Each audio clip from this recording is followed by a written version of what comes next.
An organization, especially one that's going to go out and say, hey, we're out here working to feed community members, right? And then you find out like they're doing maybe 5 picnic baskets a year, but they're raking in $180,000. People are going to have that conversation. So we're like, hey, you need to get ahead of it.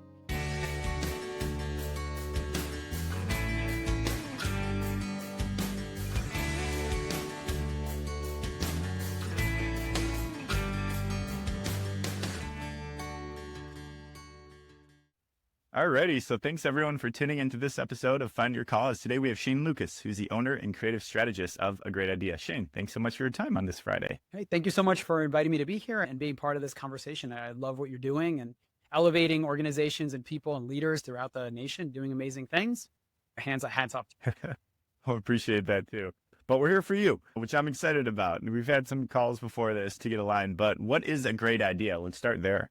Well, Great Idea is a brand communications firm, and we work with purpose-driven for-profit companies in the healthcare and education sector, as well as nonprofits across the country. And really, our focus is on community-led and advocacy-centered work. So we look at making sure that people who are interested and invested in the kind of transformative work organizations are doing, that they see themselves as part of that movement, and then how they can participate, whether that's as donors, volunteers, as consumers in the case of for-profit. But our goal is to see social movements happen, and we're there to help propel and develop story sharing work that's needed in order for those organizations to do that. We're an ad agency, but we're more than that. We're really a content partner. Why you? Why you? Why us? Well, part of it comes from, I'm a born activist. I should say I started as an activist in my teen years, and I've been an activist through my entire life. I just had my 52nd birthday, so that gives you an idea of how many years I've been at it. And I've been doing grassroots organizing as well as community organizing and participating for many years. And so part of it is that our team and all of our teams all across the country, they also are part of different movements and they're engaged in different movements. And so what we bring is actually a perspective that many organizations don't, which is to say that we are on the ground and we are invested in our own personal lives, as well as in the professional skills that we bring every day to our partners. And that's shown up in our award-winning work, whether that's Anthem Awards or other areas, as well as just the numbers, the sheer impacts from our partners. Yeah. And thank you for that. When you explain the types of organizations you work with, you mean community-led, advocacy-centered, purpose-driven, for-profit and nonprofit. Isn't every organization fall into that bucket to some means, or how would you differentiate those that are truly community-led or advocacy-centered or purpose-driven? Because I feel like every organization, for-profit, nonprofit, always says they're purpose-driven. So have you seen over your years kind of where those boxes are really checked versus where maybe not so much? Or I'd love your experience kind of wading through that and figuring out what partnerships you develop. Absolutely. It's a great question, right? Because yes, of course, purpose is, well, what is your purpose? Purpose can just simply be capitalism, right? So if your goal is just solely money, I think what we really put forward and what I'm actually putting forward in a book coming out later this year is really talking about what advocacy-centered work means, because it's getting beyond the transaction. Because all of us feel, and we know that experience when and that can happen with nonprofits, it can happen with for-profits. We know we're just there for them to sell something to. Either they want to make you cry at a commercial, thank you, Sally Struthers, or whether they're just trying to sell you something as an ad on TV. And there's just not a company there that really cares that much about what the consumer or the person investing that effort and energy experiences. And that goes including for the people who are impacted. So especially with nonprofits, you want a nonprofit that's looking beyond transactional. You want organizations to think of themselves as part of wanting to do systemic change. You wouldn't need to create a food bank if you didn't have food deserts or systems where food was not present. And so if you're not there to do systems change, you're really just there pushing that problem further and further down the road and or profiting off that problem, which is the bigger problem overall. And so the goal is you want to have that systems change. So somebody in an organization, a leader, somebody who's trying to do purpose-driven work is understanding, hey, we're here to adjust the systems, address the systems, and make sure that we are creating a world that's better for everybody at some level, right? In addressing inequalities, addressing injustices, addressing ways in which the community members and the neighbors in your area are able to thrive in their own bodies, in their own decisions, in their own world. And that's something we put forward, something we really model in our own work, but it's also among our partners. It's something that they do. And for-profit companies can see that the value's in it, whether those are your big examples like Patagonia or other ones like that, or your Bombas, other organizations that look to do and have a larger impact, or it's just your local mom and pop shop, your local business that sees, hey, our neighbors need this. You can look at how communities responded in Asheville, for example, after the hurricane there that took out many of the different businesses and many of the different community members who were impacted. And you saw businesses come together, and businesses who were on the street looking at, I may sell records, but I'm actually out here trying to help and see what I can do for food, how I can help our community members. That's an extreme example. But when you think about businesses in approaching the world in which their consumers are more than just consumers, they carry lives, they have stories, they have ways of being in the world. And if you can start to see them on that full dimensional level and start to engage with them in a way that they're investing in your business by purchasing your product or by engaging with you as a donor, or even just coming to access your services, if that's what you're providing, and you start to see them holistically, then you actually start to build a more robust and a more rich relationship with those individuals who want to see you sustain the work that you're doing and ideally engage in that transformation that you want to see possible, whether that is an innovative product or whether that is simply a systems change. Yeah.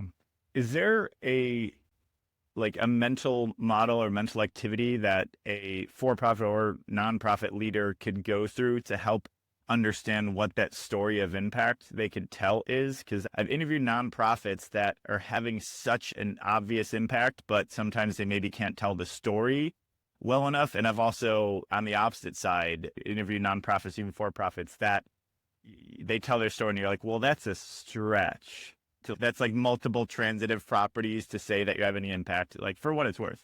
So what's that muscle that could be practiced or worked, or mental model or activity that could be done to try to start putting that story together from your experience? I love that you're bringing that up. And I did not, just so people listen to this, not prompt you to say that. You did not. At all. Yeah. And if you go to our site, if you go to Insights, you can actually download a map. And it's actually a tool, it's a PDF tool. You can fill it in. And it's actually talking about how you develop your brand story and how your brand story is experienced by all these different dimensions and levels of individuals who are invested in that brand story. So because in this modern day and age, and you could argue maybe it was never true, but it was more true in the past where there were very controlled channels of communication. And we could talk about the future of communication in America another time. But at least in this idea of a heavily democratized media where you have social media and email systems and internet, obviously in ways that you can focus your attention. Since you have all of those different ways, people actually control the narrative even more than the companies or the organizations can control that narrative, right? So we could put out something and really prompt it. But by and large, and we've seen this happen many times, right? Individuals, communities can work en masse and collectively to start to build up a different narrative, especially when there's dissonance in that narrative. Target. There are a lot of different examples where that has played out for brands, right? And organizations and small businesses, like they also have to think about, well, what does this mean? How are people sharing our story? So we created this map, and it's, again, part of something I do in my brand strategy work, is really talk about the ways in which, yes, we have a story we would like to see out there. We have a story that we want to talk about. My starting point always is a value system, a fundamental value system that helps inform people to understand why it is that they should invest in you and essentially where that credibility gets built. Right? Because that is, if you align to my values and you are modeling those values, then I can trust you with my money. I can trust you with my time. I can trust you with my word of mouth, which is priceless, all of those things.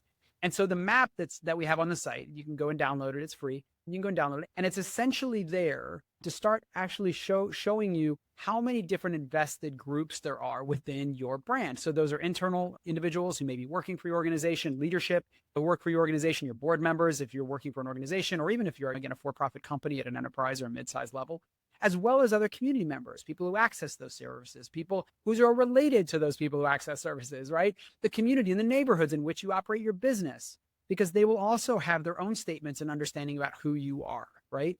Like all of those things are true. And so what we did is try to actually put that in a map form so that you could start to break out all those different places and then start to think about, well, where are we kind of losing the thread? Where is our story maybe not being as successful? Because if our team, which often happens in nonprofits, don't actually understand the long-term impact of what we're doing, and they're out in the communities, like directly one-on-one having interactions, that's awkward, right? Because they're like, hey, we're a housing org. And you're like, actually, we're beyond housing. We actually are working for a way for people to shift their life into more control. And that can include employment and food access and ability to assert agency and variety of labor rights. Like all these things may be part of that housing conversation. And you have somebody out there just going like, hey, we just make houses, we find houses for people, right? Like that sometimes misses the point because it doesn't actually give people an on-road to actually see, oh, I want to invest in this because I see the system you're trying to change. It's not just about finding housing for individuals. It's actually talking about the ways in which they can start to build the life they want. And that's great. That says, I'm really interested in that. I would invest in that. I would want to see that. Maybe that's even tied to a personal experience that I have. And so the map, you can go download it online, but that's really what that map is there to start a conversation, to understand how many different invested groups you have in a brand story. If you're an organization that does a lot of things and can have examples and show impact in a lot of different areas, how would you filter or simplify, or does it make sense to filter and simplify your story? And then is it like areas that potentially have more value, or areas that are easy to explain, or areas that maybe more people are interested in, which that changes over time? I think that's a great question, because it really comes down to your Amazoning problem, right? So as an organization, if you do everything, then there's a bunch of questions. United Way is a good example of an organization whose brand really has filtered out to a point where it's almost, I don't want to say meaningless, because again, United Way does incredible work. They certainly are funders for a lot of incredible work throughout the nation, and I want to call that out. But if you were to try to explain to me, what is the United Way actually doing, right? What is the goal? That's a toughie. I would say they're an organization that really resembles that kind of miasmic sense of, we're doing good. Okay, to what end, right? And so an organization or a business needs to actually be able to identify. That's what we focus on doing, is we're like, hey, how clear are we in this? What are we trying to do? Because we need to make choices. So my second TED Talk recently came out. I'm really excited about it. I hope people get a chance to see it. You can go see it at saveyourspark.com, or you can go check it out and look me up on TEDx. But the whole point of the talk is about value systems, because we have so many values and we're trying to hold all of them at the same time, that we never actually are able to feel comfortable about it, because we're actually trying to do so much. And the weight of that and the conflict ends up forcing us to cave into niceness. And niceness meaning not inherently bad, but niceness just meaning it's not got a direction to it, right? It's duplication. It's a lot of things. And if we really want to, especially somebody who's an activist, we really want to transform the world, we have to give it direction, and we have to be able to be comfortable with the kind of dissent that's necessary. Because if the system were doing all the things that it should do for us all to thrive on our terms in the ways that is best for all of humanity, we wouldn't be having hunger issues. We wouldn't be having the kind of infant mortality. We wouldn't be having the kind of maternal mortality. We wouldn't be having all of these things at the rates at which we do. So we know the systems are broken. The question is, how are we willing to address those? How are we willing to make life better? And that's what I mean by purpose-driven, is that, are you wanting to make the world better? If you're just out there to sell me tchotchkes, I don't care. You're not really for us. We're not really going to be able to help you. Tchotchkes, pretty tchotchkes, we love it. Great. Awesome. Go get them. But for us, we're really interested in that transformative work. We're interested in you connecting with an audience that also sees the value of that transformation. And to your point, our goal, like the work we try to do, is narrow that conversation in, so that even if you're working in, let's say, 5 different areas, you're working in food, housing, let's say pharma and medical care, there should be some thread that people are able to condense down into a single sentence when they're in a line at a shopping line, and somebody says, hey, I heard you were working with X and Y organization or X and Y business. You should be able to say, yes, and they do this, which has this impact, right? And if we can't do that, if we can't condense that down, then that's also an operational problem, because that means maybe you're trying to sell cars and simultaneously, I don't know, feed cows and simultaneously do, if they're just so disparate, then you have to ask institutionally, how are you thinking about your decisions, and what is the role you want to have? Maybe in those cases, we would suggest maybe splintering or creating sub brands, because at that point, you're no longer actually creating a consistent story. Yeah. How is there, I'm sure you've experienced this with some brands, but what is the line between like socially being manipulated and pulling on heartstrings? How do you differentiate that when you know a brand's like, really, you're like fear mongering, you're guilting me into this, versus I don't feel it, like, whatever that translates to in real life. But I feel like it's a very fine line sometimes. I'm going to come back to values, right? Like our values, and they should show up. So when we work with organizations and we are doing the kind of brand audits and working with them directly, we're really talking about those values, but then how are they played out both institutionally, and how are they played out within the product and the sort of, I would say, commercial sphere, or at least the consumer sphere, right? How are those playing out? Because our feeling is, and we're pretty blunt about this, people know. I don't know what secrets you think you can have in this day and age, but it does not take long for an organization, especially one that's going to go out and say, hey, we're out here working to feed community members, right? And then you find out like they're doing maybe 5 picnic baskets a year, but they're raking in $180,000. And you got to be like, so that feels weird, right? Like that just feels weird. And people are going to see that because they're going to be like, I just gave you umpty $1,000 and it looks like you gave out 5 picnic baskets. What is the impact you're actually having in that, right? People are going to have that conversation. So we're like, hey, you need to get ahead of it. And we do that around issues. If you're going to go in around a conversation around racial justice, we want to make sure we're having an upfront conversation about what does that mean about leadership that is diverse. If you're going to go in and have a conversation around gender, how are you creating spaces where gender diversity and gender equity are part of the conversation? If you're going to go in and have these conversations, then you need to make sure that you're willing to hear that dissent. Even when I do brand evolutions, one of the things that I love to do, it's one of my favorite things to do actually, is I love to talk to people who were in organizations or working with companies that left them. I want to talk to people who are disappointed or dejected by the whole experience or have chosen otherwise, right?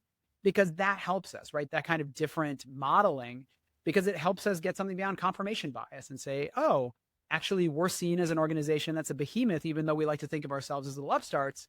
We're actually seen as a behemoth in the community. And so maybe we need to rethink how we talk about our size and scale, because maybe we started that way, but now we're 15 years in with a $100 million budget, and we need to rethink the way we talk about ourselves. If we want to talk about staying grassroots, we need to have a conversation that's very different than one if we were just like a little upstarts, right? Because people know, they know. And we try to start the conversations. That's part of the reason of that map, is that you have other community members who are invested, and the family members will talk, and the families will talk, and your staff will talk, and their families will talk. And all of this will happen, and it happens in a heavily democratized world. Okay, so as corporations, for-profits, nonprofits are developing their story of their value, I'm assuming that it has to align, not one with a cart or horse, but values of the organization in order to resonate with individuals at a human level have to be shared values. If you were to see a heat map of the top 10 or top 5 values that individuals have over the past 20 years, like what values would you see bubble up to get bigger on a heat map and shrink? Kind of from your that's such a tough one, right? That's such a tough one, because actually, first of all, if anybody's done that study, I would love to see it. Because I think we talk about values a lot. That's one reason I did the TED Talk. I don't think we actually sit down with them very often. I don't think people actually sit down. And part of what I talk about in the TED Talk is that a structuring of your values actually helps you make the harder decisions. And I think right now we don't structure them. So what would be the cultural sort of key points of common values? I think most people state values that they may not always necessarily behave with that being in the frame. That's part of the reason I did the TED Talk, is I think we're being asked in this current moment to say, if we believe in neighborliness, or we believe in our faith communities, or we believe in certain things, then how are we prioritizing those, especially in light of the political climate? If you are comfortable watching, we could talk about children being torn from families. We could talk about many of I don't want to get too deep into politics, though I'm happy to. But if we can look at the current climate where there's injustices that feel like they're pretty much on show, on display, and feel good about that, then I have to wonder, what is your value system? So I think most people see themselves as wanting to be trustworthy. I think that's a common one, right?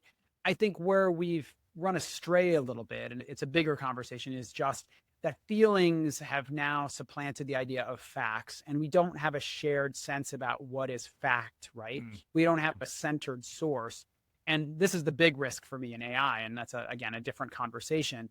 But I think that centered source and agreement on facts, even if they aren't things I'm comfortable hearing, I think that has moved some of the value systems, because I think it moved from this idea of, I'd like to find a bridge to get to a good place. And that's something that, again, I think was a common value. I grew up in the Midwest. I grew up in farm country. And so that was a common idea of this sort of bridge, right? But now it's, hey, I want to find a bridge, but by bridge, I mean, I want you to agree with me. And that has, I think, played out in some different ways and probably changed the way that people see their value systems. And I'd be interested to see any research on it. Yeah. I'd definitely agree with you. I feel like trustworthiness is something that's people are demanding more and working backwards from trust. Like what makes trustworthiness? It's like honesty and truth, I feel like is one component of that. So I feel like the value of honesty and the value of truth is one of those increasing heat map bubbles as in this age of AI that we value. There's a hunger for it, but it goes without, again, getting political. The warped language around truth is also something that I think is will be historically notable long after I'm gone and they do whatever it is they do, books, ebooks, 3D dimensional, I don't know, whatever kind of technology it is that is going to be the lived experience of exploring history. I imagine that that will be one of the notations of the time is the blurring, the use of the same words for certain things that just don't tend to mean the same thing. And I think that is going to be, I hope I'm not too vague in that. It is notable. And I think particularly in hyper digitized environment, it is I don't mean to be, I'm not going to be too get off my lawn kind of old man here. With print, you have, and as I mentioned before, a common source. Now, that's not to say that there wasn't propaganda in print. It wasn't to say that there wasn't bias in print. All these things happen.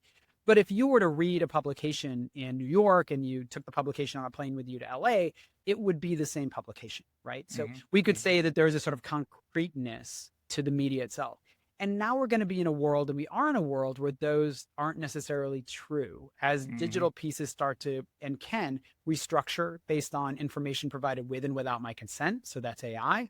Or we look at news channels where information, depending on which channel you're watching, is giving you a radically different variant of what we would consider factual information, right? We're seeing that now with the very sad loss of veterans in the Middle East.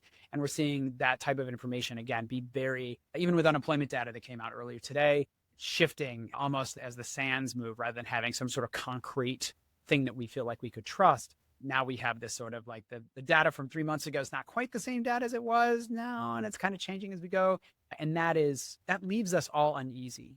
So I think in this current time, having that continuity, but it's more of an argument as to why continuity of story for an organization matters the most, because you are trying to encourage your advocates, your audiences to have a clean understanding of what it is you do, what you're looking to change, how you're looking to change things in the world. Because that creates that credibility. If they know you're out there and you're there addressing, let's say, school supplies for young people, and they know that and they can see that and it gets reiterated back to them, and the people who are on your teams, they understand that and they understand they're there to make education more accessible for all young people.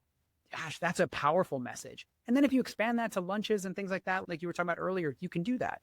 But if that story's clear, you have a lot of room to be able to talk about how that transformation is going to happen, and then just make that transformation happen. Make it so that every kid has opportunities. Great. Yeah. I'm for that. Me too. Me too. I think it was you and I that were speaking before when this was brought up, and it was like an aha moment for me.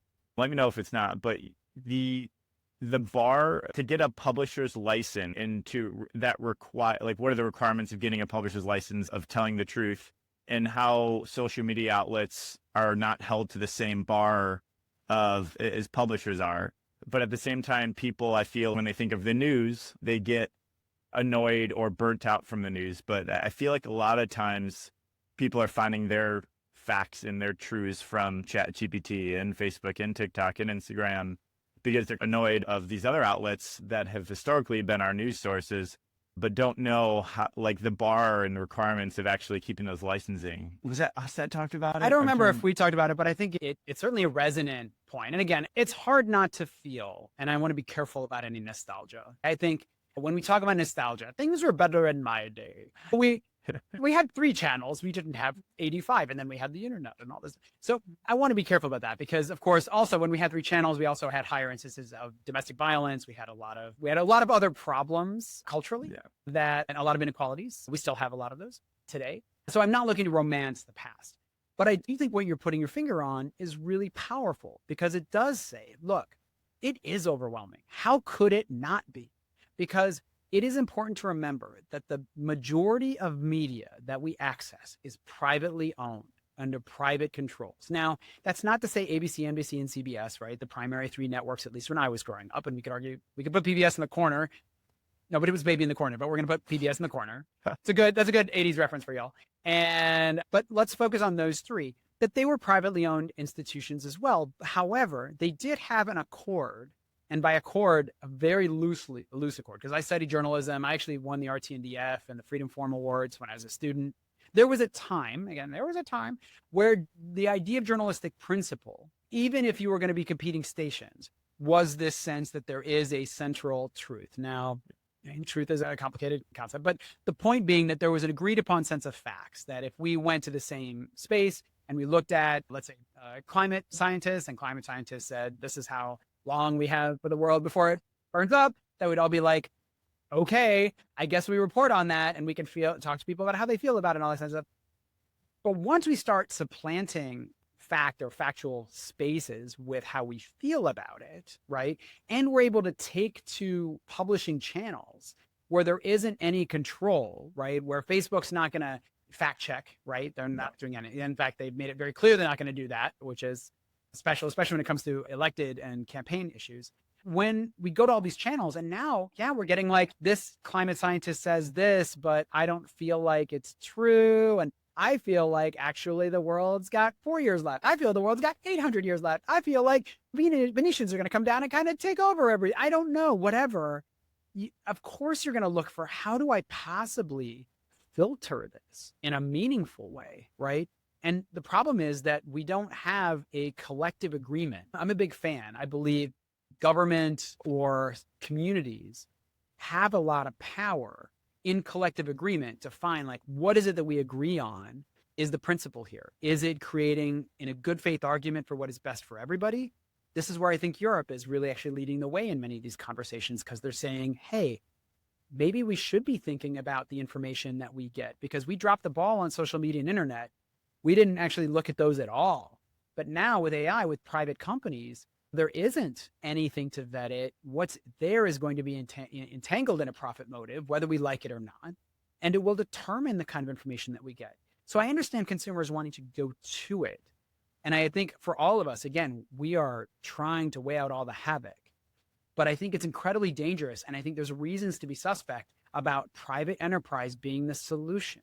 I'm not saying government is flawless or that community agreements are flawless, but I am saying that there's higher accountability and higher transparency when you have more people at the table and you have more of a practice and a protocol that requires a good faith conversation about what happens, versus companies which can just close the door, pretend whatever they want, and then just come back and tell us, I'm trying to think of a good example currently, but there's plenty of them. Tell us that they can clean the reflecting pool in DC. So there's no limit really in many cases. In fact, the Supreme Court has undone many of the limits of what corporations can do. And that should make us nervous. Again, I'm not anti-business. I'm a conscious capitalist. I have my MBA. I run a business. But I'm saying I believe in community accountability, and I believe that communities have opportunities. And technically, I wish we talked more politically about what a shared contract looks like among us all, so that when we're all paying our taxes and doing things, we're working towards something that's a shared solution.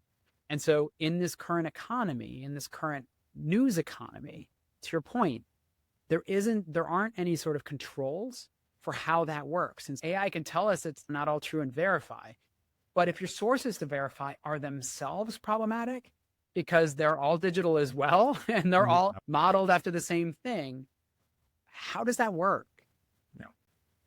Yeah. How does that work in a way where I feel like an easy answer would be like, well, just have your lived experience, go see it, go experience it to start building your own story of what is happening. But that a lot of times it's very hard for people to go to certain parts of the world where they have questions that need answered, can be expensive.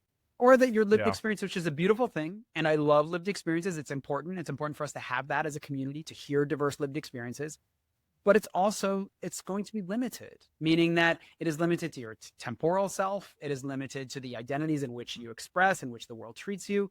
There's a whole host of things. So I can go someplace and I can experience a thing. That doesn't make it truth. It does make it a story and something that you can share, but it doesn't make it truth. And again, I think that supplanting of, I mentioned science and truth.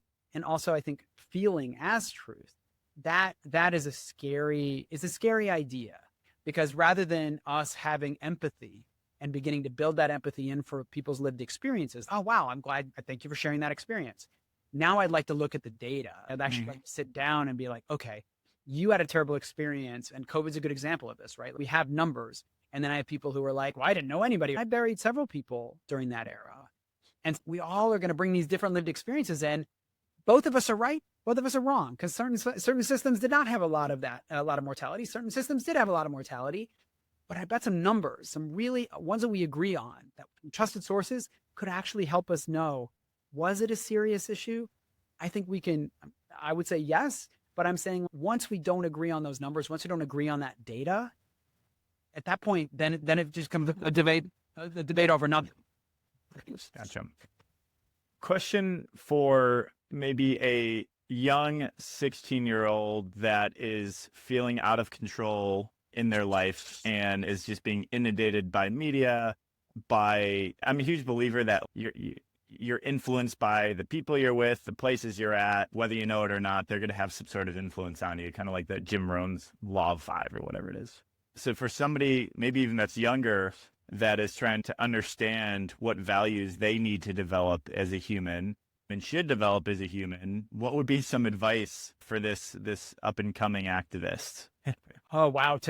I think for anybody who wants to engage in transformative work, I think the number one thing you have to do is put on your own mask first. So I'm going to say this because I think the courage and the drive in order to be part of social movements is incredibly powerful. Oftentimes it is an experience or an interaction or something that drives you into that work and drives that passion, which I think is beautiful. Where I've seen that kind of be the most challenging is that being so caught up in the moment that you forget to take a second and see, well, where am I and what do I need? So that's the number one thing, because it is a marathon, not a sprint. I would love to say that these transformations are going to happen overnight. Anybody who's been doing activist work for a long time will tell you that's not true, that it is a long haul. And so that is probably the number one thing. I think the number one lesson I learned early on was hearing from other activists and talking about like, all right, it's not to say you don't put pressure on, you don't continue to push. It's to say you have to think about the practical things, and that if you're going to commit to this transformational work, it is going to be a long haul. And if you want to change, if you want to address racial justice, for example, a challenge, something that has been ongoing now for arguably several thousand years, you need to be in a place where your needs, food, housing, all those things are starting to get taken care of, start to move there, look among community and movement, and then basically start to build on that and be like, all right, now that I feel like I'm in this stable space, I can also talk about where I can create dissent or have a voice of dissent in these spaces, and I can respond to that dissent in a constructive way. Because that's really what it is, right? Any systems transformation is about how you respond to dissent, right? Because you are essentially, the system as it is right now is not functioning for everybody, and we know that. Otherwise, we wouldn't be doing transformational work. I said that before. And so if you're going to go in and start to challenge it, which we should do, good trouble, John Lewis, it's very much good trouble, whatever's possible, then you have to be prepared for what that pushback is going to look like. And that is hard. Again, I'm a cis white male. There's a lot of privileges I get to exist with in this world that help my resilience. And I'm aware of that. That's part of the work that I do in my own activism. But I think when we're talking about other community members and all community members of all identities coming to the table, then I think it's recognizing that those are the most amounts of privilege also have to be aware of. How are we supporting other community members' voices and other community members being at the table, being in these spaces? How are we making sure that resources that we may not feel are very challenging, in fact, are, when you look at the stats on many cases in many communities? And how are we making sure we're part of those solutions as well? So I think for any activist coming into the room, the number one thing to me is once you identify what it is you are looking to change within the system, you really have to think about, how am I positioning myself to be here, to hold steady in this point of dissent? And then my second thing is going to be looking around you. Who is with you in this practice? Is it all people who agree with you? Is it all people of the same lived experience? Because that's also not always the most healthy choice either, right? You want to create an experience where you're getting constructive debate and dialogue and conversations about the different solutions that are possible. You also want that diversity of experiences in the room as possible, because no thing you could tell me in terms of a systems transformation involves one community and one identity. It involves so many. If we're talking about disability rights, then we're also talking about racism, and we're talking about gender justice, and we're talking about so many things, right? Regardless of what it is, it will always have intersections with other community members. Could be talking about poverty, we could be talking about many things. And so how are you walking alongside other people in this work? Because again, I think so many people see themselves as a vanguard of change and they want to rush into a thing to see it happen. And the problem is it burns out is one, like we've seen that many times. The other thing is that you end up estranging many of the other intersectional communities who may have already done some of that work. So you don't end up acknowledging some foundational pieces that have already been done, or you end up making it harder for them if they've already been investing in spaces to actually get their work done. And so just starting to look around you and be like, who else is in coalition in this? And what do I have to learn in this process? And I want to walk alongside community members. I don't want to just do it my own, right? I think that American mythology about the independent cowboy, so cute, right? But also so problematic. And so it just isn't true. So any leader, whether we're talking about MLK, whether we're talking about, there's so many other leaders throughout different movements, none of them did it alone. Right? They were never by themselves. They did it in tandem and in collaboration and community. I always come back to Sylvia Rivera and Marsha P. Johnson. They were great friends. They're amazing. If you don't know them from the LGBTQ plus rights movement, they're amazing people to know. And they knew each other and they were in communication as well as many other people. They were not alone. There were many other people. And they saw themselves as part of this community and part of this work. And for me, it's very much a model of what activism can mean. Yeah. Oh. What is the impact that Shane Lukas is measuring and hoping to have and has had over the past couple decades? I think the impact that we've had, especially with our partners, I'm really proud that we're over 10 years been working with partners. So I would say as the company, in terms of a great idea, that we've been able to support grassroots organizing that has done amazing work by bringing new leadership to communities throughout the country, as well as bring issues that have not been necessarily surfaced easily, have been able to elevate those because of our partners who are on the ground doing incredible work. And then we make it pretty, or we make it clear, or we make it impactful. And that means it has had enormous impacts for community members across the nation, from New York to California, here in North Carolina, Virginia, Texas, many places. And so that is the thing that I would say, like for me, when they're successful, when our partners get legislation passed, when our partners are able to push back against challenges, against putting a paper factory, a pellet factory in the South, then great, right? Like that's to me those achievements. My personal achievements, I think for me, it's that I've been so grateful to see a young leadership develop, especially in areas around bodily autonomy, which is where I've spent my time. So I started with Planned Parenthood and I've worked in bodily autonomy and harm reduction my whole life. That I've been excited to see through, again, I probably played like the tiniest little fractional part in it, but that there was a broad coalition of gender identities and experiences that make up some of the movements advancing bodily autonomy, whether that's sex work decrim or other things like that, that I'm really proud to be part of that movement. And it's something that I'm really proud of in my own history because it's been so critical in my own history. Bodily autonomy is one of my core values. It's one of the things that I fight for. And I am so grateful to have seen so many changes and young leaders who don't know who the heck I am and don't need to. That's fine. But then I know I was part of a number of early rights movements and marches, and I organized the only program for men in the industry, for men in the adult industry, for example, for 20 years. All of these things that I was able to do that laid groundwork for what's possible. And that to me is the measure of what's good. Yeah. 10 years from now, looking back with a great idea, what do you hope to have seen or to have accomplished or to have done? Well, it's a great question too, because I think about that. Having a birthday and all those things. With the book that's coming out this fall, the goal for me at this point. So my first TED Talk was out when I turned 50. My second TED Talk, which is about values, is out now. I'm really interested in getting more businesses and structured, I would say, resource-rich entities, we'll go with that, to start thinking of themselves on a more advocacy-centric basis. So I'm really trying to take some of what is the conscious capitalism model, which I really appreciate, though I think isn't really centered in grassroots work. So while its intentions are good, I think that there are some fundamental challenges in what it's trying to do in elevating voices that should be community-led within those conversations. So my goal over the next several years through this first book, and then I have a couple books that I'll follow on top of that, are really about driving this narrative that it's not only good business, and it really is good business. It's good business to create deeper relationships among your audiences and among individuals and communities that are invested in you, right? It's just good business. They trust you. They want to see you succeed. All of this is there. But also, it's going to take a mental change. It's going to take a way for us to get a little bit apart from solely transactional thinking.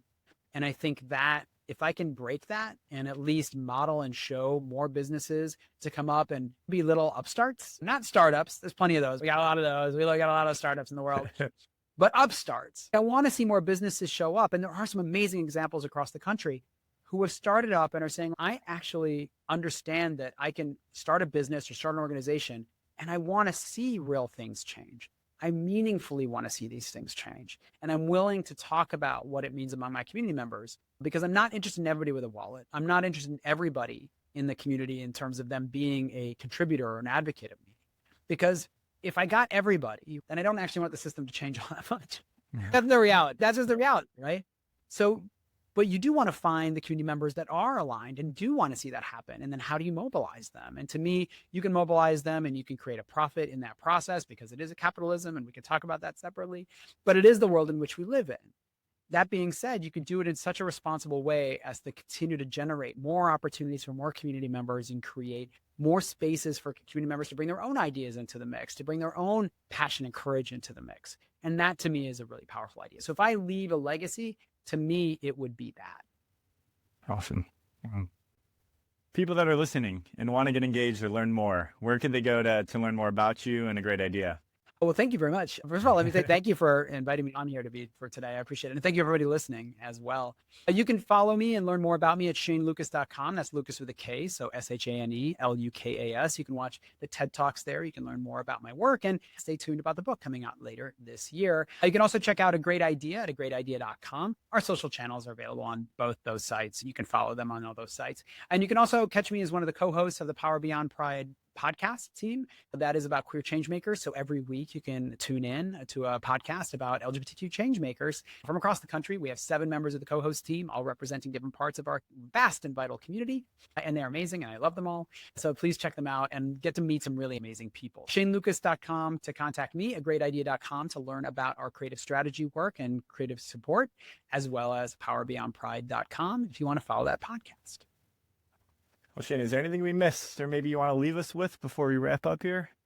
I think hope. I don't think it's trite in the current moment to really think about the time we need to imagine what's possible. I think we've oftentimes been stuck for the last 15, 20 years in critiquing what we have. And it's not that it is not above or doesn't need critique. It does. But I think we can be inspired by a number of young leaders, and I won't name names, but you probably know who some of them are because they're in the news, who are driving a conversation and have been driving a conversation about what it is to imagine something better, that we can, in fact, not only imagine it, but we could demand it. There is no reason. And I think the amount of money spent on so many things, reflecting pool, so many things that could have fed our young people, that could have addressed education, that could have addressed so many of the challenges that I think many people agree with across the country, but we don't demand it. And I think that what we have an opportunity to do is that hope, and in that hope, create an imagination of what is possible. What is the world we actually want to have? Because this is a great one. I love going outside. I love my communities. I went roller skating last night. I love the many things we can do in this world, but we have not yet fulfilled the promise of the nation that we talk about. And I think that is something that I think is possible. And what may not be during my lifetime, may not be during your lifetime, may not be during anybody here's lifetime. But if we can continue to drive toward it, then I think we honor leaders like Shirley Chisholm. We honor leaders like so many people who have just done amazing, groundbreaking work. And to me, that is what's amazing. So I say, have hope and imagine what's possible. I can't think of a better conversation to have on a Friday. So Shane, thank you so much for your time too as well. Yeah. I've learned a lot and really excited and honored to host you. And we'll share all the links as well in the show notes for people that are listening and want to learn more. But Shane, thank you so much and have a good rest of your Friday and hopefully to see you soon. Thank you so much. And thank you for loving my puppy who decided to bark a little bit in the middle there as a friend was stopping by. Thank you so much for everything that you're doing. And again, I look forward to connecting with you soon. All right. Thanks again. Take